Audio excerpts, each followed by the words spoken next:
ଆରେ କଣ କରୁଛୁ କି ରେ? ଅରୁଆ ଡାଲମା ଟିକେ ହଉଛି ଆଉ। ରୋଷେଇ କରୁଛୁ ତୁ? ହଁ।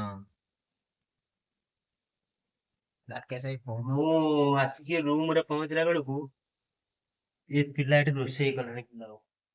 ଆଜି ଆମର ନୂଆ ରୁମ ରେ ରୋଷେଇ ହଉଛି। ହଁ। ଫାଷ୍ଟ ଟାଇମ ପ୍ରଥମ ଥର ରୋଷେଇ ହଉଛି ନୂଆ ରୁମ ରେ।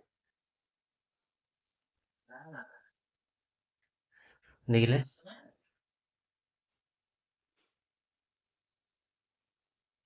ହଉ ଆମ ଚାଲ ଦେଖିବା ଆଜି କଣ ରୋଷେଇ ହଉଛି।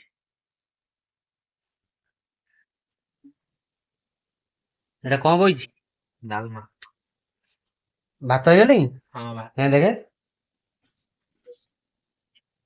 ଭାତ ହେଇଗଲାଣି ଆମର ଅରୁଆ ଭାତ ବଢିଆ ବାସ୍ନା ହଉଛି ତ। ବାସୁମତୀ ଚାଉଳ। ହେଁ ବାସୁମତୀ ଚାଉଳ। ଦେଖ ଆମ ଆମ ଯୋଉ ରୁମ ର ଏ ଯୋଉ ରୁମ ର ଆମର ଯୋଉ ରୁମ ର କିଚେନ ଟା କେମିତି ଲାଗୁଛି ଆପଣ ଟିକେ କମେଣ୍ଟ ସେକ୍ସନରେ ଜଣେଇବେ। ରୁମ ତ ଆପଣ ଦେଖିଛନ୍ତି, କିଚେନ ଟା ଦେଖନ୍ତୁ। ଦେଖନ୍ତୁ କିଚେନ ଟା ଏଠି ଅଛି, ଏଠି ଅଛି, ବଇଛି। ସେଟଅପ୍ କିଛି ହେଇନି, ସେଟଅପ୍ ହେଇଗଲେ ଭଲ ସବୁ ଦେଖାଯିବ। ସଜାସଜି ହବ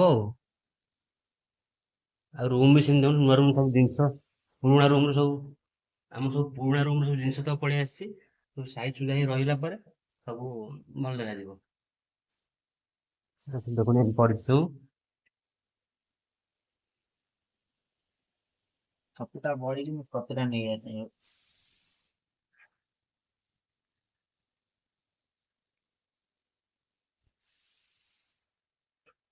ବାଏ ବାଏ।